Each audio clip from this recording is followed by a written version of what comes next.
Welcome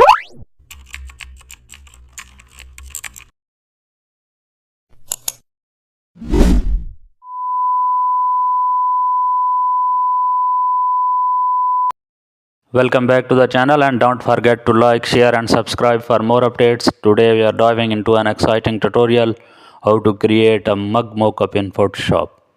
Open a mug photo and place it on a clean background. Then drag your logo design over the mug surface and convert it to a smart object for easy updates. Now use warp tools to align it around the mug curve. Then set the blend modes to multiply for natural branding. Add a white highlight stroke on one side for shine. Use drop shadow layer style to its visibility. Duplicate your layer and blur it slightly for light diffusion. Now adjust color using hue saturation for mug cover color variations. Then add a reflections below using a mirrored copy.